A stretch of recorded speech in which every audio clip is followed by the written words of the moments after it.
Hello everyone.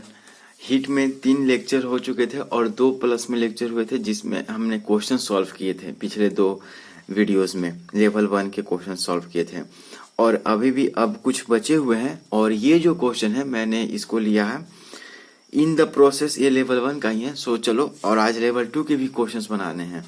सो कुछ जो बचे हैं उनको बना लेते हैं लेवल 1 के क्वेश्चंस। ये बहुत इंपॉर्टेंट क्वेश्चन है, देखने में तो छोटा लग रहा है बट मैं बताता हूँ कैसे। In the process of boiling, boiling के समय मैंने कहा था ना कि बॉइलिंग के समय क्या होता है कि वाटर 100 डिग्री सेंटीग्रेड पे तो होता ही है। जो वाटर है ये 100 डिग्री सेंटीग्रेड पे होता ही है, लेकिन जो इससे जो वेपर निकलते हैं वे भी 100 डिग्री सेंटीग्रेड पे होते हैं। ये समझ में आ रहा है? ये जब फेज चेंज होता है तो उस समय क्या होता है, टेम्परेचर कांस्टेंट रहता है, T=C, यानी टेम्परेचर क्या होता है, कांस्टेंट रहता है। फेज चेंज हुआ, फेज चेंज के समय टेम्परेचर कांस्टेंट रहता है। हीट देते जा रहे हो वाटर को लेकिन फिर भी टेम्परेचर नहीं बढ़ रहा है। क्यों? क्योंकि जो सारा हीट एनर्जी है वो कहाँ चली जा रही है, वाटर के जो मॉलिक्यूल्स हैं, वाटर के जो H2 मॉलिक्यूल्स है उनके बीच जो inter molecular force of attraction है उसको ब्रेक डाउन करने में। ब्रेक करेगा तभी ना लिक्विड गैसियस फेज में चेंज होगा और वाटर वेपर बनेगा। तो इसीलिए फेज चेंज के समय टेम्परेचर कांस्टेंट रहता है। और ये केवल बॉइलिंग की बात नहीं है, मेल्टिंग के समय भी टेम्परेचर क्या रहता है, कांस्टेंट रहता है। 0 डिग्री पे आइस और वाटर को एग्जिस्ट करते हैं, उसी तरह 100 डिग्री सेंटीग्रेड पे वाटर और वाटर वेपर को एग्जिस्ट होते हैं। सो क्या कहा है कि in the process of boiling kinetic energy plus potential, kinetic and potential energy. तो इसमें पहला ऑप्शन क्या है, पहला ऑप्शन ये कह रहा है कि बॉइलिंग के समय काइनेटिक एनर्जी और पोटेंशियल एनर्जी H2 मॉलिक्यूल का दोनों इंक्रीज करता है। दूसरा क्या कहा है कि काइनेटिक एनर्जी इंक्रीज करता है लेकिन पोटेंशियल एनर्जी डिक्रीज करता है H2 मॉलिक्यूल्स का। तीसरा ऑप्शन क्या कह रहा है कि पोटेंशियल एनर्जी तो बढ़ता है लेकिन काइनेटिक एनर्जी कांस्टेंट रहता है। और चौथा ऑप्शन क्या कह रहा है कि काइनेटिक एनर्जी तो बढ़ता है लेकिन पोटेंशियल एनर्जी कांस्टेंट रहता है। किसका? H2O मॉलिक्यूल्स का। अब मैंने कहा ना कि टेम्परेचर कांस्टेंट रहता है और टेम्परेचर का डिफिनेशन मैंने पहले क्लास में ही बताया था, हीट चैप्टर का। क्या था कि जो टेम्परेचर है वो average kinetic energy of molecules होता है। टेम्परेचर को हम डिफाइन कैसे करते थे कि it is the average kinetic energy of the molecule of substance. तो जब टेम्परेचर कांस्टेंट है तो काइनेटिक एनर्जी भी तो कांस्टेंट रहेगा, काइनेटिक एनर्जी ना घटेगा ना बढ़ेगा। तो क्या दिखा, काइनेटिक एनर्जी कांस्टेंट होना चाहिए, दिख रहा है। बाकी कोई इसमें तो काइनेटिक एनर्जी बढ़ रहा है, इसमें भी काइनेटिक एनर्जी बढ़ रहा है, इसमें भी काइनेटिक एनर्जी नहीं बढ़ेगा। बहुत लोग काइनेटिक एनर्जी को सोचेगा कि बढ़ेगा क्योंकि हीट अप्लाई कर रहे हैं तो पार्टिकल का काइनेटिक एनर्जी बढ़ेगा क्योंकि पार्टिकल का स्पीड बढ़ेगा हीट अप्लाई करने पर। नहीं नहीं नहीं, काइनेटिक एनर्जी कांस्टेंट रहेगा और पोटेंशियल एनर्जी बढ़ेगा। अब ये बात क्यों काइनेटिक एनर्जी कांस्टेंट रहेगा, क्योंकि टेम्परेचर कांस्टेंट है ना बॉइलिंग के समय। 100 डिग्री सेंटीग्रेड पे वाटर और वाटर वेपर को एग्जिस्ट करते हैं तो टेम्परेचर कांस्टेंट है। और टेम्परेचर का डिफिनेशन ये होता है कि it is the average kinetic energy of the molecules of substance. So kinetic energy तो कांस्टेंट रहेगा लेकिन पोटेंशियल एनर्जी बढ़ेगा। अच्छा, आप कह सकते हो कि फिर पोटेंशियल एनर्जी बढ़ेगा, ये आपको कैसे पता? पोटेंशियल एनर्जी कांस्टेंट भी तो रह सकता है या पोटेंशियल एनर्जी डिक्रीज भी तो कर सकता है। तो दरअसल मैंने क्लासिफिकेशन ऑफ मैटर में आपको एक ग्राफ बताया था, आपको एक ग्राफ बताता हूँ। ये ग्राफ बताया था, याद है? ये ग्राफ है, ये वाला ग्राफ, ध्यान से देखना। ये ग्राफ बहुत ही इंपॉर्टेंट है, पता है जी एडवांस में इससे क्वेश्चन आ चुका है 2020 में ही, इसी साल पेपर 2 में आया है। केमिस्ट्री के पेपर 2 में ये क्वेश्चन आया है। इधर ये एनर्जी का है, वाई एक्सिस पे क्या है, एनर्जी है, और एक्स एक्सिस पे क्या है, इंटर न्यूक्लियर डिस्टेंस है, इंटर न्यूक्लियर डिस्टेंस है। यानी दो जो मॉलिक्यूल है, जैसे H2 मॉलिक्यूल है तो H बॉन्ड बनाते हैं, हाइड्रोजन मिलके बॉन्ड बनाएंगे तो इस हाइड्रोजन का अपना एक न्यूक्लियस होगा, इसके तो इसके बीच की दूरी को क्या कहते हैं, इंटर न्यूक्लियर डिस्टेंस है। और ये यहाँ पर जहाँ पर एनर्जी सबसे मिनिमम हो, है ना, यहाँ पर मिनिमम एनर्जी है तो यहीं पर बॉन्ड बनता है। इसी डिस्टेंस को क्या कहते हैं, बॉन्ड लेंथ कहते हैं, बॉन्ड लेंथ।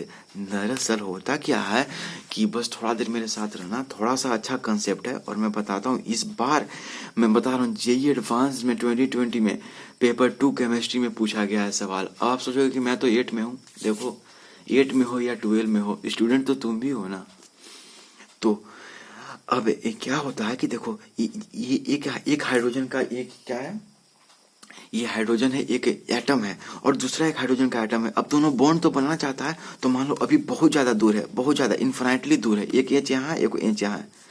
धीरे धीरे इन लोग पास आया, दूर है तभी बॉन्ड नहीं बनेगा। क्यों? क्योंकि देख रहे हो इंटर न्यूक्लियर डिस्टेंस बहुत दूर है, तो एनर्जी क्या देख रहे हो, एनर्जी लगभग जीरो को अप्रोच कर रही है। ये देख रहे हो, ये जाते जाते लगभग जीरो को अप्रोच कर रही है एनर्जी।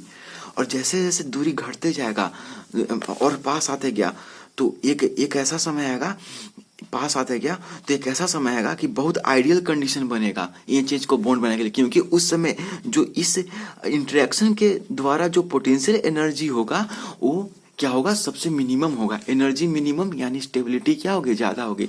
देखते हो जवान आदमी के पास ज्यादा एनर्जी रहता है, क्या स्टेबल रहता है? नहीं, पूरा तोड़ फोड़ कुछ करना है, देख रहे हो, तो एनर्जी ज्यादा रहेगी तो क्या आदमी स्टेबल रहेगा? नहीं। लेकिन वही बूढ़ा है, उसके पास एनर्जी कम है तो स्टेबल रहता है कि देखो लड़ाई झगड़ा मोल मत लो, आराम से तुम भी रहो मैं भी रहता हूँ, ये होता है ना। तो देख रहे हो ये एनर्जी माइनस में है ना, ये वाई एक्सिस है, तो एनर्जी यहाँ माइनस में है, सबसे कम एनर्जी है, यहीं पर बॉन्ड बनता है। यही बॉन्ड लेंथ भी इसको कहते हैं हम लोग, सॉरी इसको बॉन्ड एनर्जी कहते हैं, सॉरी गाइस बॉन्ड लेंथ कह रहा हूँ तब से। ये बॉन्ड एनर्जी होता है, ये दूरी है बॉन्ड एनर्जी। तो ये कार्डिकस है। लेकिन अगर और पास लाते जाओगे, सोचोगे कि और पास लाएं, तब रिपेल करना शक। देख रहे हो जैसे इंटर न्यूक्लियर क्या हो रहा है, और पास आ रहा है, तो एनर्जी देख रहे हो ये क्या हो रहा है, एनर्जी आपका और पास लाते जाओगे तो एनर्जी क्या होगा, इसमें थोड़ा सा मैं टिप में जा रहा हूँ, एनर्जी और क्या होगा, बढ़ते जाएगा। अब एनर्जी बढ़ेगा तो क्या बॉन्ड बनाएगा? नहीं, वे कभी बॉन्ड में, बस एक कंडीशन होता है और यहाँ पर बॉन्ड बनता है। तो ये एनर्जी वर्सेस इंटर न्यूक्लियर का अधिका है।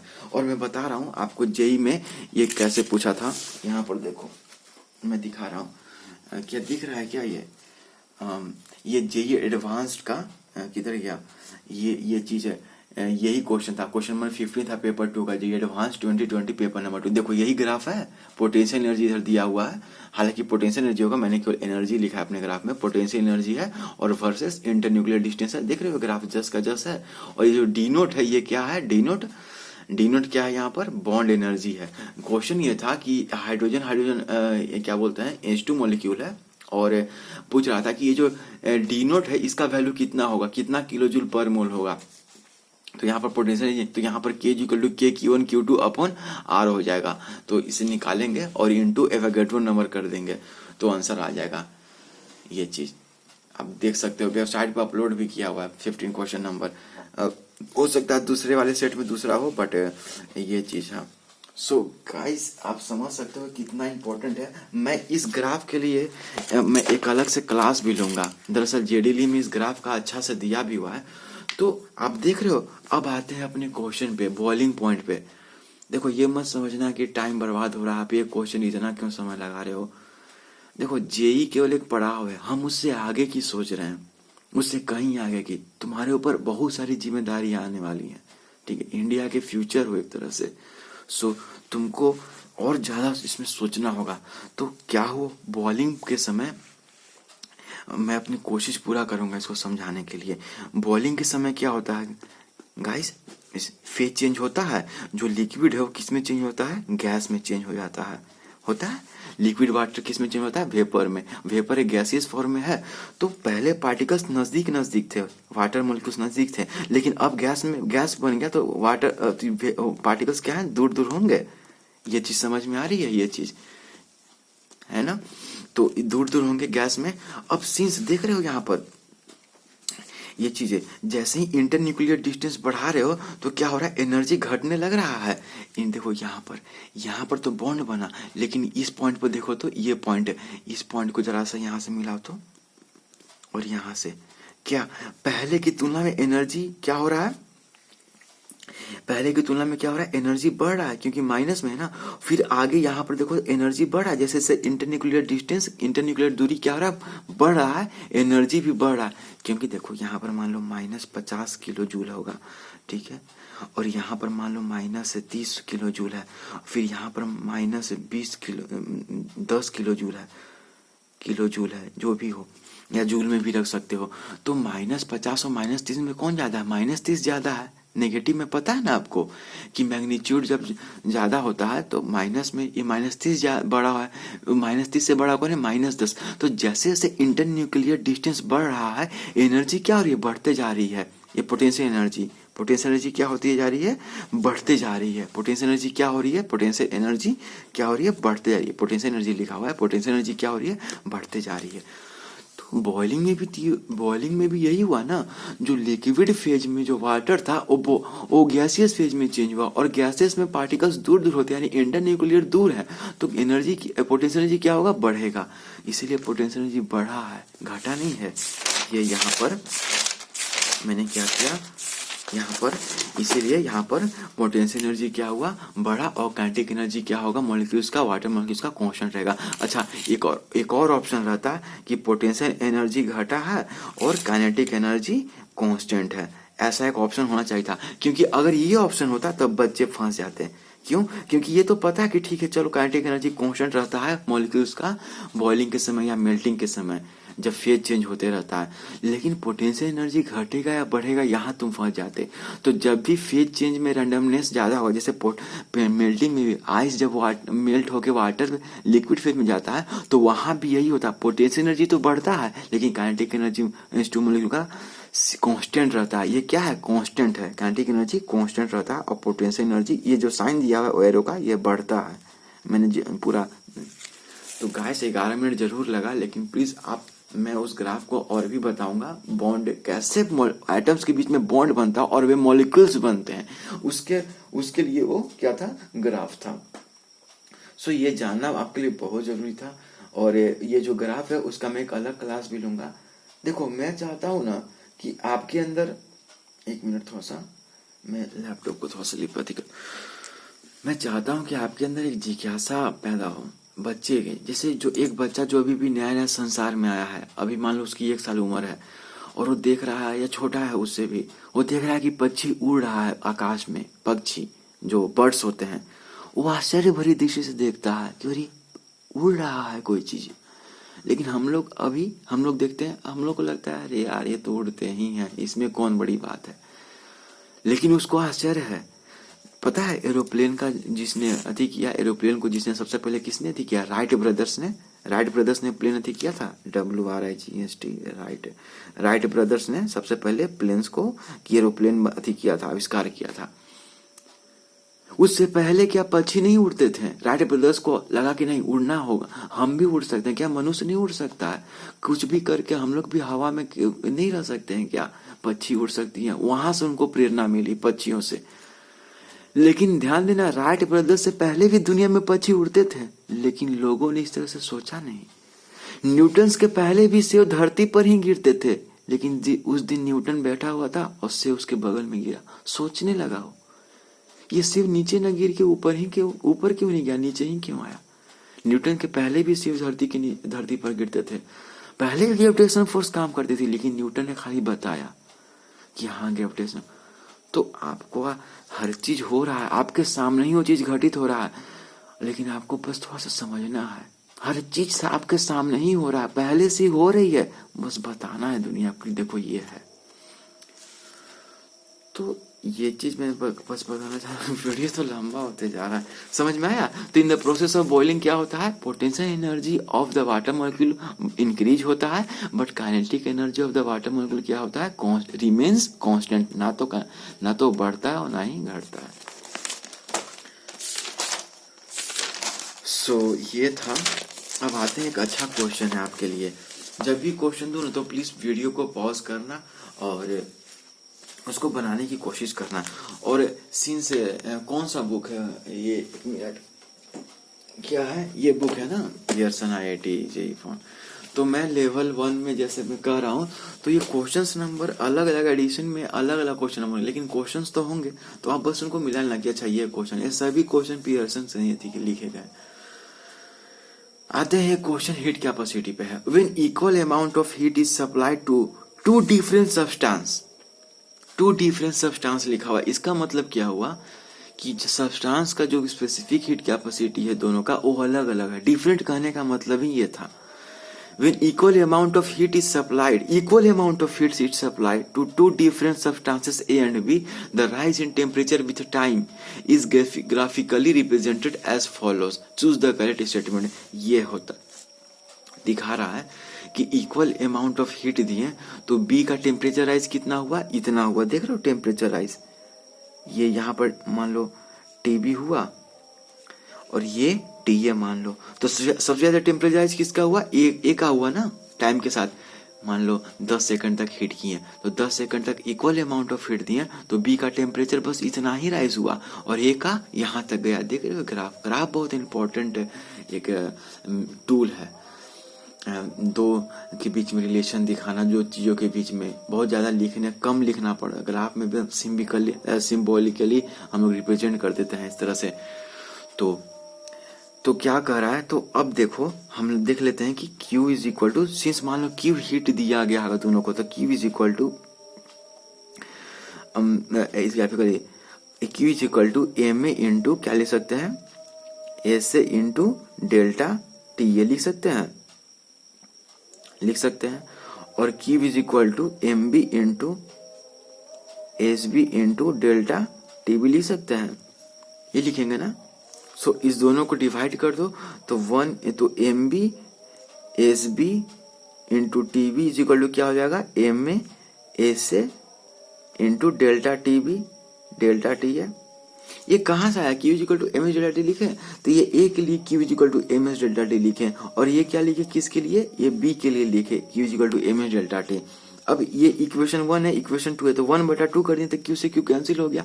Q दोनों में same amount of heat energy दी है, क्वेश्चन में बोला गया है, तो M B into S B into delta T B is equal to M A into S A into delta T B हो गया, दोनों Q के बराबर है। अब यहां से आते हैं, अब तो एक ही बात समझना, ऑप्शन पे आते हैं। ऑप्शन पहला ऑप्शन क्या है, if masses of A and B are equal specific heat of A is equal to the specific heat of B. अगर मासेस इक्वल हो जाए ये, तो हमें यहाँ पर देख लेते हैं पहला ऑप्शन पर, ऑप्शन से चलना होगा यहाँ पर, तो M B into S B into T B is equal to M A into S A into delta T है। अगर मासेस इक्वल हो गए, एम बी बराबर एम ए हो गए तो कैंसिल हो जाएगा, तो क्या हो जाएगा, delta T A upon delta T B is equal to S B upon S A आ जाएगा। ये देख रहे हो डेल्टा टी है, यानी change in temperature of substance A upon change in temperature of substance B is equal to specific heat capacity of substance B upon specific heat capacity of substance A. और graph से क्या दिख रहा है कि delta T ए क्या है, बड़ा है ना डेल्टा टी बी से। ग्राफ से क्या दिया हुआ है कि delta T A is greater than delta T B. ये चीज समझ में आ रहा है, किधर क्या, राइज इन टेम्परेचर भी, तो राइज इन टेम्परेचर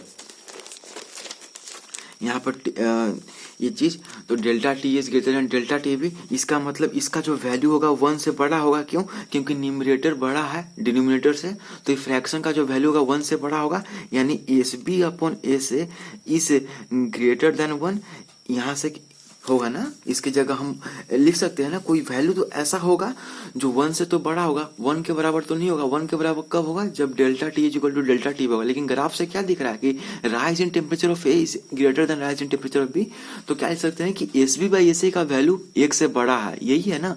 तो यहाँ से क्या मिला हमें कि एस बी का वैल्यू एस बी का वैल्यू बड़ा होगा एस ए से, अगर मास इक्वल हो। तो क्या लिखा है कि if masses of A and B are equal specific heat of A is equal to the specific, गलत। If mass of A and B are equal then specific heat capacity of B is greater than specific heat capacity of A, ये गलत है, लेकिन क्योंकि यहाँ equal लिख दिया। If mass of A is greater than mass of B the specific heat capacity so guys B option क्या है, if mass of A is greater than mass of B then specific heat capacity of A is greater than specific heat capacity of B. तो अगर mass of A is greater than mass of B हो गया, ये तो पहले option के लिए check किए, दूसरे ऑप्शन के लिए चेक करते हैं। दूसरे ऑप्शन में क्या माना गया है कि mass of A is greater than mass of B है। अगर ऐसा होता है, अगर ऐसा हुआ तो क्या करोगे, एक मिनट, क्या कर सकते हैं हम लोग इसके लिए। अगर मास ऑफ ए क्या दिया हुआ है, mass of A is greater than mass of B, specific capacity of A is greater than so, तो जो क्या करेंगे हम लोग, M B into delta T B upon M A into delta T A बराबर क्या हो जाएगा, ए से अपॉन एस बी हो जाएगा यहाँ से। और उसके बाद क्या होगा, अब since M A greater than M B दिया हुआ है सेकंड ऑप्शन के लिए, तो M A greater than M B दिया हुआ है ना। और हमें ये भी पता है ग्राफ से कि डेल्टा टी ए ग्रेटर देन है डेल्टा टी बी से। तो देख रहे हो क्या दिख रहा है, एम ए इंटू, तो फिर M A into delta T A बड़ा होगा किससे, M B into delta T B से, यानी इस पूरे का वैल्यू क्या हो जाएगा, एक से छोटा हो जाएगा। क्यों, क्योंकि न्यूमरेटर बड़ा हो गया है डिनोमिनेटर से, सॉरी डिनोमिनेटर बड़ा हो गया न्यूमरेटर से, तो इस पूरे का वैल्यू क्या हो जाएगा, 1 से कम हो जाएगा। यानी कि हम इसे क्या लिख सकते हैं कि ए सी अपॉन एस बी का जो वैल्यू होगा वो 1 से कम होगा, है ना, 1 से कम होगा। यानी कि ए से is less than S B, यानी कि एस बी का वैल्यू ज्यादा होगा, यानी specific of B is greater than specific. लेकिन यहाँ क्या दिया है कि specific heat of capacity of A is greater than specific capacity, ये भी गलत है। Heat capacity of heat capacity of A is less than heat capacity of B, heat capacity of A is less than heat capacity of B. अच्छा, heat capacity कैसे निकाल सकते हैं हम लोग, तो होता क्या है कि अगर तो हीट कैप, अब थर्ड ऑप्शन के लिए आ जाओ, तो यहीं से देखो ना, delta T A upon delta T B क्या लिख सकते हैं, S B into M B upon S A into M A. अब delta T A is greater than delta T B, यानी इस पूरे का वैल्यू 1 से बड़ा होना चाहिए। यानी कि यहाँ से क्या मिला, S B into M B upon S A into M A, M is greater than 1, यानी कि S B into M B is greater than S A into M A, यही मिलेगा ना। देख लो, अब heat capacity mass into specific heat capacity ही तो होता है, तो यानी कि heat capacity of B is greater than heat capacity of A होगा, heat capacity of A is less than heat capacity, बिल्कुल सही। हीट कैपेसिटी ए कम होगा बी के तुलना में, क्योंकि बी ज्यादा है ना, तो सी ऑप्शन है, और बाकी नन ऑफ दिस ए नहीं होगा। अच्छा, इतना करने का क्या जरूरत था, क्या आप बता सकते हो सीधे आंसर, क्यों, क्योंकि इक्वल अमाउंट ऑफ हीट दिए।